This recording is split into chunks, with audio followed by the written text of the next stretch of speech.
அனைவருக்கும் வணக்கம். நடந்து முடிந்து இப்போ ரிசல்ட் வெளியாகிருக்கிற ஆசிரியர் தகுதி தேர்வில் நமது ஸ்பார்க் அகாடமியில் படித்த 85% ஆசிரியர்கள் தேர்ச்சி பெற்றிருக்காங்க. பேப்பர் 1 பேப்பர் 2ல் ரெண்டுத்துலேயுமே பாஸ் பண்ணியிருக்கிறாங்க. ரொம்பவே ஒரு சந்தோஷமாக இருந்துச்சு. அடுத்த பேட்ச் கூடிய சீக்கிரமே ஸ்டார்ட் பண்ண இருக்கிறோம். Teacher eligibility test paper 2 paper 1 maths and English combine பண்ணி இந்த டைம் வந்து நம்ம கிளாஸஸ் கண்டக்ட் பண்ண போகிறோம். ஸோ ஜாயின் பண்ண விருப்பம் இருக்கிறவங்க இல்லை இந்த வீடியோ பார்க்குறவங்க உங்கள் ஃப்ரெண்ட்ஸ் அண்ட் ஃபேமிலிஸ் டீச்சர்ஸ் யாராவது உங்களுக்கு தெரிஞ்சவங்க டெட்டு ப்ரிப்பேர் பண்ணணும் அப்படின்ற மாதிரி சொல்லியிருந்தாங்கன்னா இந்த வீடியோவை அவங்களுக்கு ஷேர் பண்ணுங்கள்.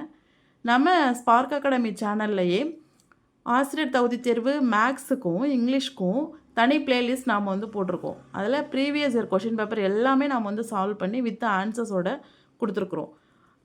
எக்ஸாம் பாஸ் பண்ண நிறைய பேர் பர்சனலாக காண்டாக்ட் பண்ணி சொன்னது அந்த பிளேலிஸ்ட் ரொம்ப ஹெல்ப்ஃபுல்லாக இருந்தது. பெய்டு கிளாஸ் படித்தவங்களும் இண்டிவிஜுவலாக குரூப்பில் சொல்லியிருந்தாங்க. பெய்டு கிளாஸ் இல்லாமல் யூடியூப் சேனல் மூலயமா படித்த டீச்சர்ஸ் ஒரு சில பேர் கால் பண்ணி ரொம்ப சந்தோஷப்பட்டாங்க. உங்கள் வீடியோஸ் எல்லாமே ரொம்ப கைடன்ஸாக இருந்தது அப்படின்னு சொல்லிட்டு அந்த வீடியோஸும் தொடர்ந்து பாருங்கள். இப்போ நாம் இந்த வீடியோவில் பார்க்க போகிறது வந்து மேத்தமெட்டிக்ஸ்லேருந்து யூனிட் 7 காம்ப்ளெக்ஸ் அனாலிசிஸ் அப்படின்ற ஒரு டாபிக் பார்க்க போகிறோம். இது எங்கே இருக்குதுன்னு பார்த்தோம்னா யூஜிடிஆர்பி சிலபஸில் இருக்குது. யூஜிடிஆர்பி மேத்தமெட்டிக்ஸ் அதில் வந்து டிஆர்பி ப்ரொவைட் பண்ண சிலபஸில் 7th யூனிட் தான் வந்து காம்ப்ளெக்ஸ் அனாலிசிஸ்.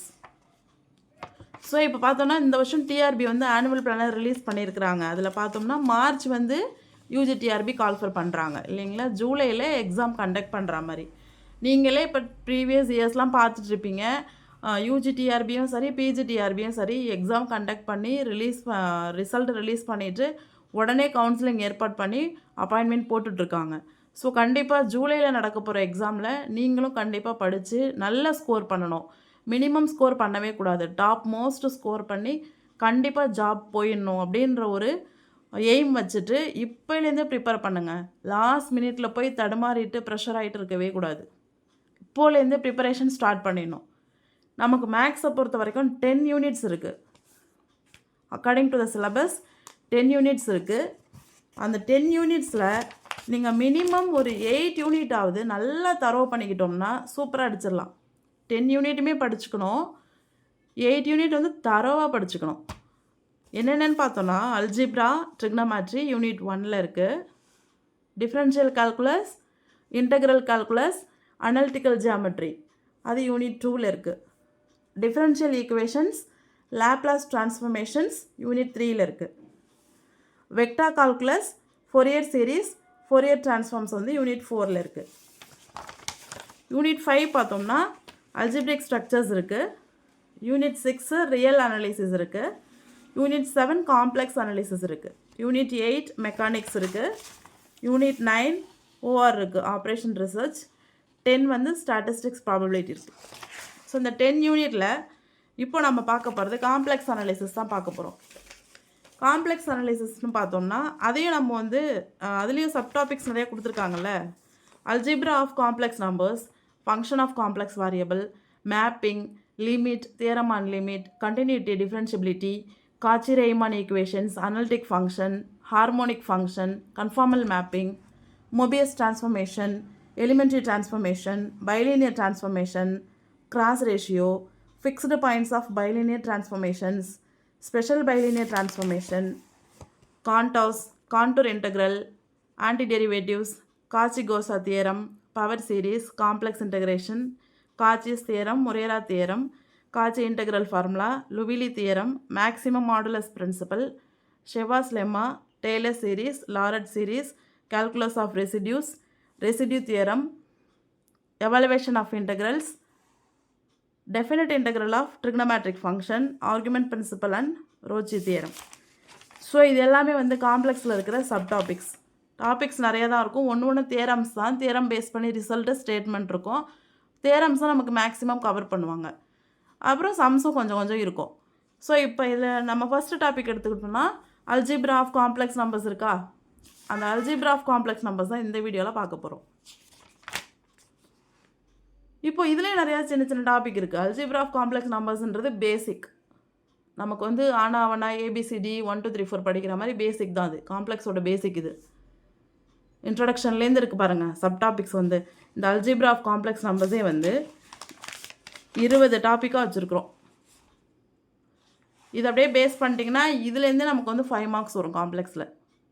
சூப்பராக பண்ணிடலாம்.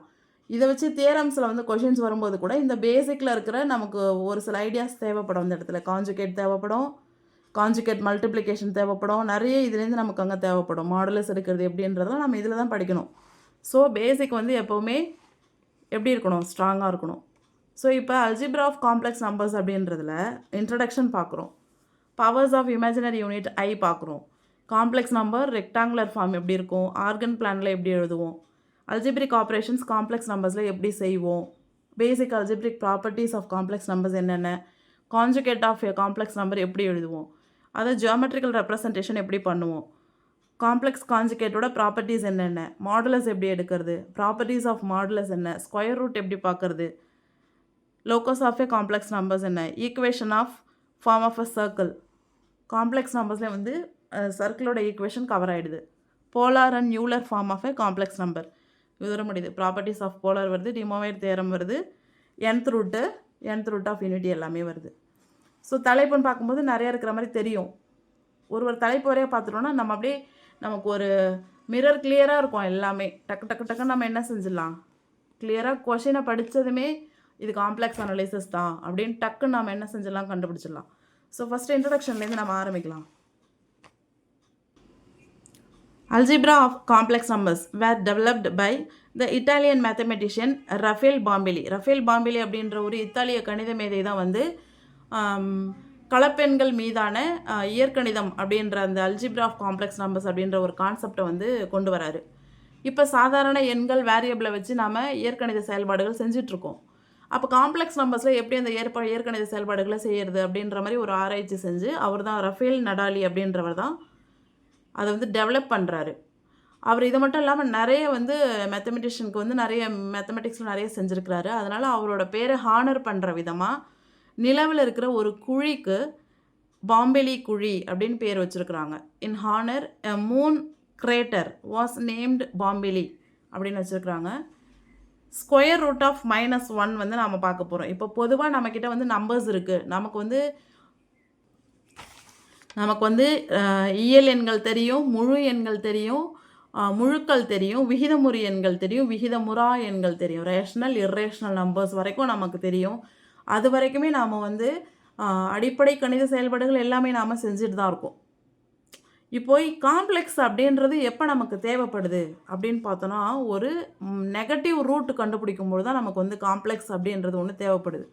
எதனால் அந்த காம்ப்ளெக்ஸ் உருவாச்சு, இப்போ பொதுவாக வந்து எதனால் காம்ப்ளெக்ஸ் உருவாச்சு அப்படின்றது நமக்கு தோணும். இப்போ ஜென்ரலாக வந்து 1க்கு ரூட் எடுக்கிறோம் அப்படின்னா 1 வந்துடும், 4க்கு ரூட் எடுக்கிறோம் அப்படின்னா 4 வரும், 2க்கு ரூட் எடுக்கிறோன்னா √2 அப்படின்னு போடுவோம்.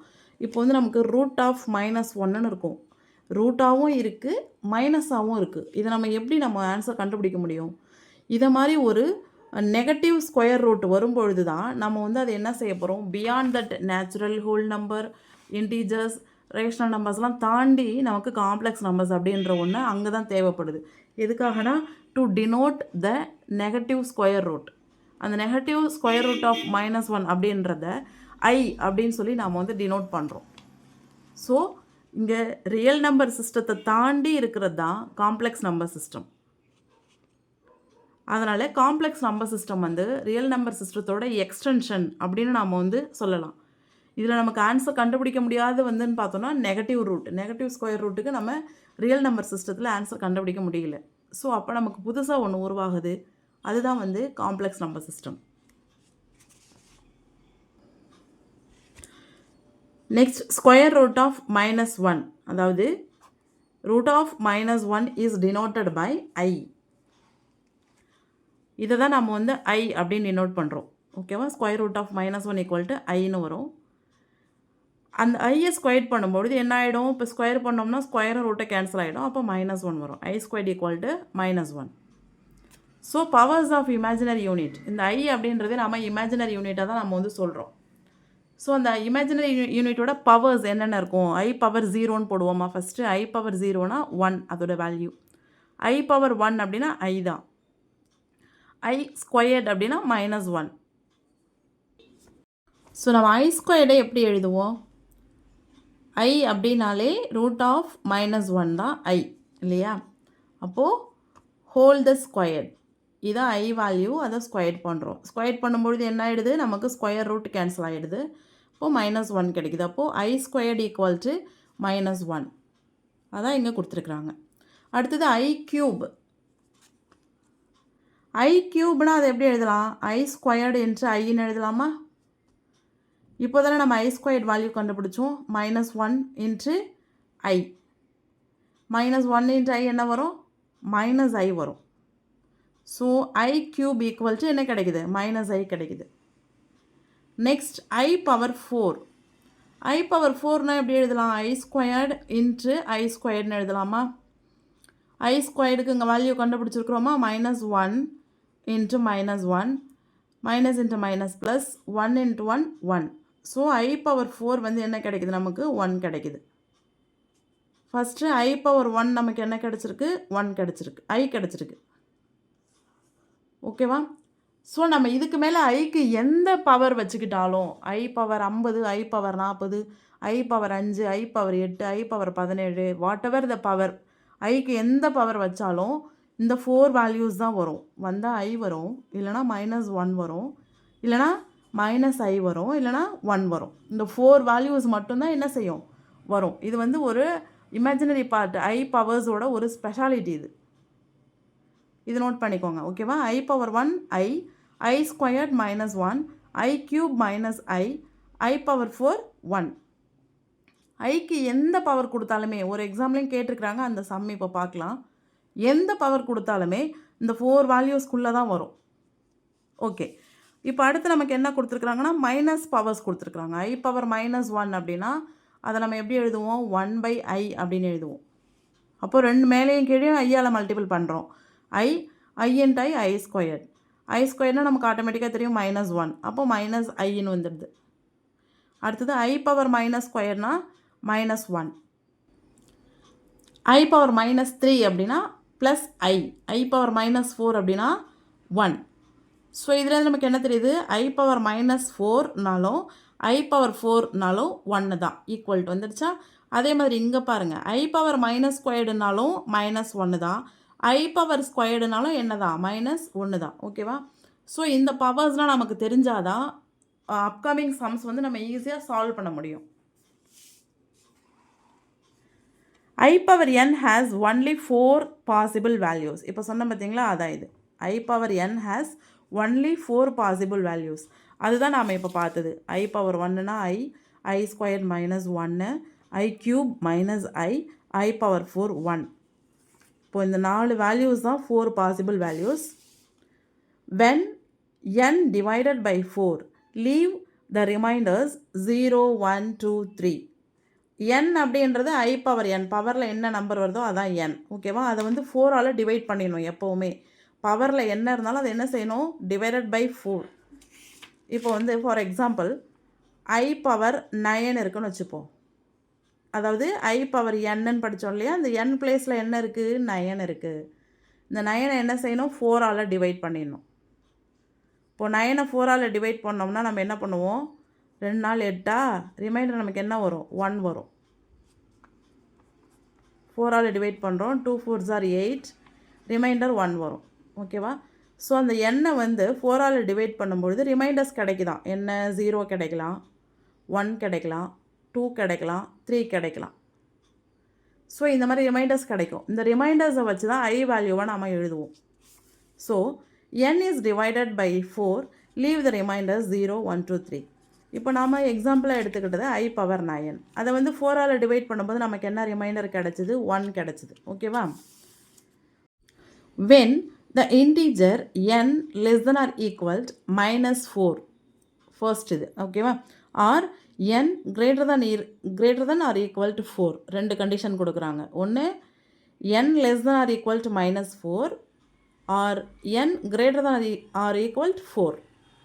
அந்த மாதிரி இருந்துச்சுன்னா n can be written as 4q + k அப்படின்னு அந்த எண்ணை வந்து நம்ம என்ன செய்யலாம்? எழுதலாம்.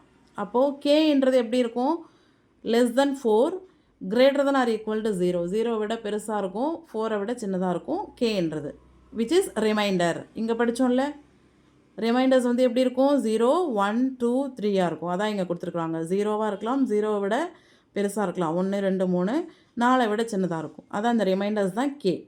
ஓகேவா? ஸோ நமக்கு எண்ணை வந்து இந்த மாதிரி நாம் எழுதலாம் அப்படின்னு சொல்கிறாங்க. எதுக்காக இதை சொல்கிறாங்க அப்படின்னா, அதை மாதிரி எழுதும்போது I பவர் எண்ணை வந்து நம்ம எப்படி எழுதுகிறோம்? 4Q + Kன்னு எழுதுகிறோம். இதுக்கெலாம் நீட் வருமா? இந்த மாதிரிலாம் எழுதுகிற அளவு பெரிய பவர்ஸ் வருமானா கண்டிப்பாக வரும். I பவர் 3500 அப்படின்னு கொடுத்தாங்கன்னா நம்ம என்ன செய்ய முடியும்? அப்போது இந்த மெத்தடை நம்ம ஃபாலோ பண்ணணும். ஓகேவா? அப்போது I பவர் 4Q + K அப்படின்னு எழுதுகிறோம்.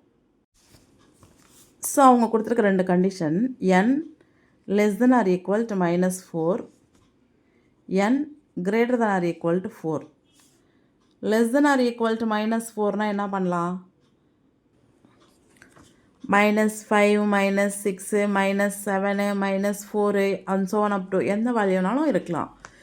n greater than or equal to 4னா என்ன? 4, 5, 6, 7, 8 and so on up to எந்த வேல்யூஸ்னாலும் இருக்கலாம். இதை மாதிரி வேல்யூஸ் வரும்பொழுது இதை வந்து நம்ம எப்படி எழுதணும்னு சொல்கிறாங்க? 4Q + K இந்த ஃபார்மேட்டில் எழுதணும்னு சொல்கிறாங்க. ஸோ இங்கே K பார்த்தோன்னு சொன்னிங்கன்னா greater than or equal to 0, less than 4. அதான் இந்த ஸ்டேட்மெண்ட்டில் நம்ம படித்தது. Leave the reminders 0, 1, 2, 3. எண்ணை வந்து 4ஆல் டிவைட் பண்ணும்பொழுது மீதி வந்து 0, 1, 2, 3 தான் வரும் அப்படின்னு சொல்லியிருந்தாங்க இல்லையா? அதான் இது. கே வந்து எப்படி இருக்கும்? 0லேருந்து 3க்குள்ளே இருக்கும். ஸோ அந்த எண்ணை வந்து நாம் இதை மாதிரி எக்ஸ்பெண்ட் பண்ணி எழுதணும். எழுதுனா I பவர்ஸை ஈஸியாக நாம் வந்து என்ன செய்யலாம்? டிஃபைன் பண்ணிடலாம், வரையறுத்து சொல்லிடலாம். இப்போது இங்கே பாருங்கள், I பவர் n இருக்குது. I பவர் n அதை வந்து நம்ம எப்படி எழுதணும்னு சொன்னோம்? I பவர் 4Q + K அப்படின்னு எழுதணும். எழுதிட்டு 4Q + K அப்படின்னு எழுதியிருக்கிறோமா? இதை மீண்டும் எப்படி எழுதலாம்? I power 4Q × I power K அப்படி எழுதலாமா? I power 4Q I power 4 மல்டிப்ளிகேஷனில் வந்துட்டாலே அதோட வேல்யூ நமக்கு என்ன கிடச்சிடுது? 1. அதோட வேல்யூ நமக்கு என்ன கிடச்சிடுது? 1. நம்ம ஆல்ரெடி பார்த்தோம்ல I பவர் 4. ஐயோட பவரை வந்து 4 வேல்யூஸ் தான், 4 பாசிபிள் வேல்யூ மட்டும்தான் இருக்குது. I பவர் 4 இன்ட்டுன்னு வந்துட்டாலே அது வந்து வேல்யூ 1 தான். ஸோ இப்போ I பவர் 4 இன்ட்டு அப்படின்னு கண்டுபிடிச்சிருக்கோம். 4 மடங்குகள் தான் வரும் அங்கே எப்படினாலும். ஓகேவா? அப்போ ஆட்டோமேட்டிக்காக I பவர் 4ல் தான் வரும். அது 1 value into I power K which is equal to I power K. இப்போ இந்த கேவை நாம் என்ன எடுத்துக்கிட்டோம்? 0, 1, 2, 3ன்னு எடுத்துக்கிட்டோம். இப்போ first I power K I power 0னா என்ன வரும்? நமக்கு 1 வரும். அடுத்தது 1 I பவர் 1 அப்படின்னா நமக்கு என்ன வரும்? I வரும். அடுத்தது 2 I power 2 I squared equal to -1. அடுத்தது 3 I cube equal to -I. இந்த 4 வேல்யூஸ் தான் மாறி மாறி நமக்கு வந்துட்டுருக்கோம். ஓகேவா? அதனால தான் ஒரு நம்பர் கொடுத்துட்டாங்க, பவர்ஸில் ஒரு பெரிய நம்பர் கொடுத்துட்டாங்கன்னா இந்த ஆர்டரில் அதை வந்து நம்ம பிரிச்சுக்கிட்டோன்னா எளிமையாக அதுக்கு ஆன்சர் கண்டுபிடிக்கலாம். அதுதான் அவங்க கொடுத்துருக்குறாங்க. when the integer n less than or equal to -4 or n greater than or equal to 4. n can be written as n equal to 4Q + K, K less than 4 greater than or equal to 0. I power n equal to I power 4Q + K. I power 4Q into I power K. இது வந்து I power 4 into Qன்னு போடலாம். இங்கே வந்து நமக்கு 1 ஆகிடுது இந்த value. 1 value என்ன பவராக இருந்தாலும் 1 தான். Into I power K equal to I power K. அதான் வந்து நாம் இப்போ ஒர்க் அவுட் பண்ணது. ஸோ இது வரைக்கும் பார்த்ததெல்லாம் பவர் ஆஃப் இமேஜினரி யூனிட், அதோட வேல்யூஸ், அதை எப்படி நாம் சிம்பிளிஃபை பண்ணலான்ட்டு. இதோட சாம்பிள் கணக்கு ஒன்று நாம் பார்த்துடலாம். இப்போது சிம்பிளிஃபை பண்ண சொல்லி ஒரு கணக்கு கொடுத்துருக்குறாங்க. I பவர் 7 இருக்குது. அதை எப்படி நாம் சிம்பிளிஃபை பண்ணலாம்?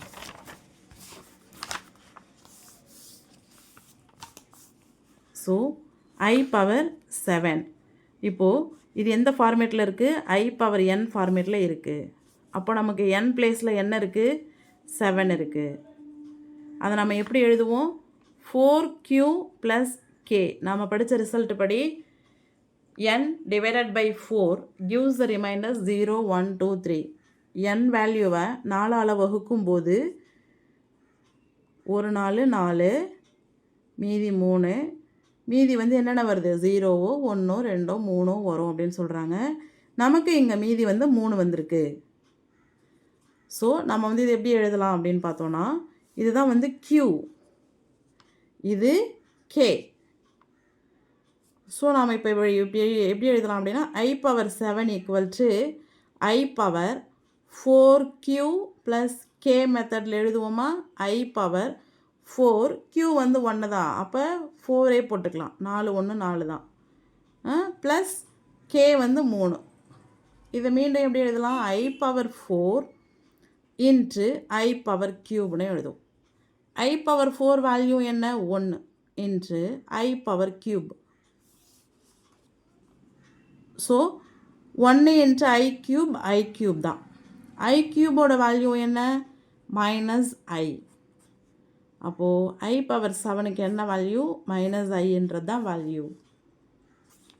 இதில் இன்னொரு சம் ஒன்று பார்க்கலாம். சிம்பிளிஃபை I⁻1729, பெரிய பவர் கொடுத்துருக்குறாங்க பாருங்கள், 1729. இது எல்லாமே கணக்கு, எக்ஸாமில் வரக்கூடிய கணக்குகள் தான் இப்போ போடுறது எல்லாமே. I⁻1729 கொடுத்துருக்குறாங்க, விச் இஸ் இன் I⁻n ஃபார்மேட்டில் இருக்குது. அப்போது நமக்கு n எதுன்னு பார்த்தோன்னா n ஈக்குவல் டு 1729. இதை வந்து நம்ம என்ன செய்யணும்? 4ஆவோ 4க்குள்ளேயோ 1 2 3ஆக இருந்தால் இமீடியட்டாக ஆன்சர் போட்டுருவோம். 4 விட பெருசாக இருக்கிறதால நம்ம என்ன செய்யணும்? டிவைட் பை 4 செய்யணும் first. 1729 divided by 4. 4 4s are 16, 1 2, 3 4s are 12, 0 9, 2 4s are 8, 1. இது வந்து Q குவாஷியன்ட், இது வந்து K ரிமைண்டர். ஸோ இந்த எண்ணை வந்து நம்ம என்ன ஃபார்மேட்டில் எழுதுவோம்? 4Q ப்ளஸ் K ஃபார்மேட்டில் எழுதுவோம். 4 தே இருக்குது, Q தே இருக்குது. 4 இன்ட்டு 432 ப்ளஸ் K வந்து 1.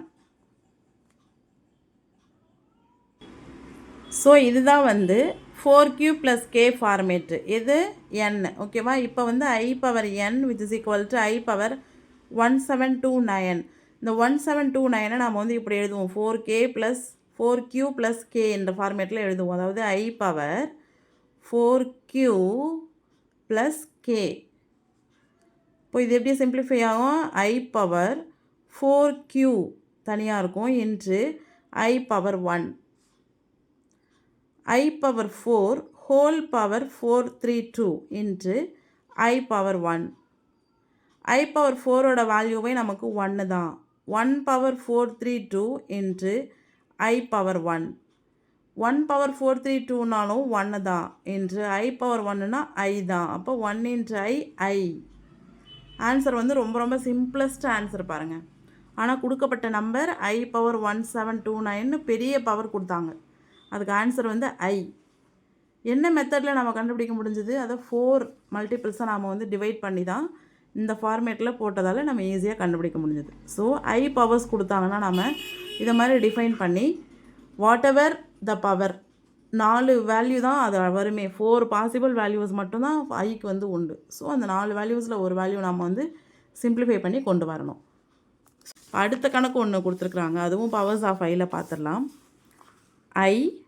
I square, I³, I⁻4 and so on up to I⁻40 அப்படின்னு கொடுத்துருக்குறாங்க. கொடுத்துட்டு இதுக்கு 4 ஆப்ஷன் கொடுத்துருக்குறாங்க. 1 - 1 I - I அப்படின்னு கொடுத்துருக்குறாங்க. இந்த பாசிபிள் வேல்யூஸ் இவ்வளோ தான். ஸோ இது எப்படி நம்ம கண்டுபிடிக்கலாம்? I எல்லாமே மல்டிபிளில் இருக்குது. அப்போ நம்ம என்ன செய்யலாம்? ஒரு I போட்டுட்டு பவர்ஸ் எல்லாம் ப்ளஸ் பண்ணிடலாம். அப்போது I⁻1 அர்த்தமா 1 + 2 + 3 and so on up to எது வரைக்கும்? 40 வரைக்கும். இது என்ன ஃபார்மேட்டில் இருக்குது? I⁻n ஃபார்மேட்டில் இருக்குது. இங்கே என்ன செய்கிறோம் நம்ம? இந்த இடத்துல நல்லா கவனிக்கணும். என்ன செய்கிறோம் நம்ம? அந்த எண்ணை மட்டும் எடுத்து எழுதிப்போம். 1 + 2 + 3 and so on up to 40. அதாவது 1லேருந்து 40 வரைக்கும் என்ன பண்ணுறோம்? ப்ளஸ் பண்ணுறோம். we know that a formula first n natural numbers sum of the first n natural numbers formula. முதல் n இயல் எண்களின் கூடுதல் அப்படின்னு சொல்லிட்டு ஒரு ஃபார்முலா படிச்சிருப்போம். n × n + 1/2. அந்த ஃபார்மேட் தான் இது. 1லேருந்து 40 வரைக்கும் கூடுதல் தான் நம்ம கண்டுபிடிக்கிறோம். ஸோ அதுக்கு இந்த ஃபார்முலா வச்சுக்கிறோம். இங்கே நமக்கு என்ன இருக்குது? 40. n + n 1 என்ன வரும்? 41 வரும். /2. இப்போ சிம்பிளிஃபை பண்ணுறோம். 1 2 22 40. இப்போ 20 × 41 வருது, which is equal to 820. என்ன இது? n. 820ன்றது என்ன? n. இப்போ இதுக்கு பதிலாக நம்ம என்ன பண்ண போகிறோம்? 820 சப்ஸ்டியூட் பண்ண போகிறோம். பண்ணிடலாமா? So i power n equal to i power 820. So n பிளேஸில் என்ன இருக்குது? 820 இருக்குது. அப்போ 820 நம்ம எப்படி எழுதணும்? 4q + k ஃபார்மேட்டில் எழுதணும். அதுக்கு என்ன செய்யணும்? 820 4ஆல் டிவைட் பண்ணணும். 2 4s are 8, 0, 20, 5 4s are 20. நமக்கு ரிமைண்டர் என்ன வந்திருக்கு? 0. குவாஷியன்ட் என்ன வந்திருக்கு? 205. அப்போ இதை நம்ம எப்படி எழுதுவோம்? 4 × 205 + 0ன்னு எழுதுவோம். இதான் வந்து 4q + k. அப்போது i பவர் 820 எப்படி எழுதுவோம்? i பவர் 4 × 205 + 0ன்னு எழுதுவோம். நெக்ஸ்ட் ஸ்டெப்பில் i power 4 × 205 into i power 0 அப்படின்னு எழுதுவோம், which is equal to i power 4 whole power 205 into i power 0. i power 4ஓட வேல்யூ 1 தான். 1 power 205 into i power 0. 1 power 205 value 1 தான். i பவர் 0ஓட வேல்யூ 1 தான். அப்போ 1 1 is 1. இது எதோட வேல்யூ? i பவர் 820ஓட வேல்யூ. i பவர் 820 நம்ம எப்படி கண்டுபிடிச்சோம்? i power 1 into i squared into i cube into and so on up to i power 40, which is equal to value 1. இப்போ எது வரும் நமக்கு? Option A is the right ஆன்சராக வரும். இது இப்போ நம்ம டீச் பண்ணும்பொழுது ரொம்ப லெங்க்த்தியாக இருக்கிற மாதிரி தெரியும். நீங்கள் இதை உள் வாங்கிக்கிட்டிங்கன்னா, ஒன்ஸ் ஒர்க் அவுட் பண்ணிக்கிட்டிங்கன்னா ஒரு செகண்ட்லேயே ஆன்சர் மார்க் பண்ணிடலாம். ஸோ அடுத்து நம்ம பார்க்க இருக்கிற தலைப்புகள் வந்து இது வரைக்கும் பார்த்தது வந்து பவர்ஸ் ஆஃப் இமேஜினரி யூனிட் தான் பார்த்துருக்குறோம். அடுத்து காம்ப்ளெக்ஸ் நம்பரை ரெக்டாங்குலர் ஃபார்மில் எப்படி எழுதலாம், ஆர்கன் பிளானில் எப்படி எழுதலாம், அல்ஜிப்ரிக் ஆப்ரேஷன்ஸ் எப்படி என்னென்ன அப்படின்ட்டு, கான்ஜுகேட்னா என்ன, அதை எப்படி ஜியோமெட்ரிக்கல் ரெப்ரசன்டேஷன் பண்ணுறது, இது எல்லாத்தையும் வந்து நெக்ஸ்ட் வீடியோவில் பார்க்கலாம்.